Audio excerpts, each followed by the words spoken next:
ஒருவேளை இஸ்ரேல் அல்லது அமெரிக்காவுடனான மோதல் தீவிரமடைந்தால் நாட்டை வழிநடத்த ஒரு இராணுவ ரீதியான பின்தொடர்பு கொண்ட தலைவர் தேவை. அந்த இடத்துக்கு முஸ்தபா பொருத்தமானவராக பார்க்கப்படுகின்றார்.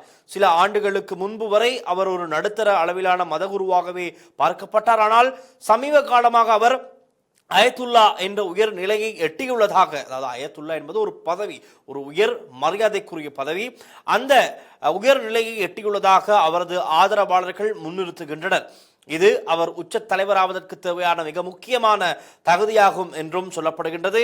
இந்த ஆண்டில் மார்ச் மாத நிலவரப்படி ஈரானின் பாதுகாப்பு அமைப்புகள் மற்றும் உளவுத்துறையின் முக்கிய முடிவுகளை எடுப்பதில் முஸ்தபாவின் பங்கு முன்னெப்போதையும் விட அதிகரித்துள்ளதாக தகவல்கள் தெரிவிக்கின்றன. முஸ்தபா கமேனி ஒரு அரசியல் சதுரங்கத்தில் மிக முக்கியமான காயாக இருக்கின்றார் என்றும் அங்கிருந்து கிடைக்கின்ற தகவலின்படி கூறக்கூடியதாக இருக்கின்றது. ஆனால் இது சம்பந்தமாக உத்தியோகபூர்வ தகவல் கிடைத்ததும் நாங்கள் பார்க்கலாம்.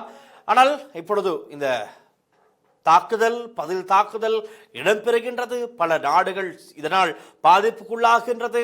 குறிப்பாக துபாய், கட்டார், ஓமான், அபுதாபி, இப்படி டோஹா, இப்படி பல நாடுகள், முக்கியமான இடங்கள், நாடுகளின் முக்கியமான இடங்கள் சேதங்களுக்கு உள்ளாகி வருகிற நிலையில், பாதிப்புகளுக்கு உள்ளாகி வருகிற நிலையில் நாங்கள் துபாய் நாட்டின் நிலவரம் என்ன என்பது குறித்து தற்பொழுது நேரடியாக தெரிந்து கொள்ளப் போகின்றோம். துபாய் நாட்டில் என்ன நிலவரம்? காரணம், இலங்கையர்கள் பலர் அங்கு வசிக்கின்றார்கள், தொழிலுக்காக சென்றவர்கள், அங்கு வாழ சென்றவர்கள், இப்படி பல பேர் இருக்கிறார்கள்.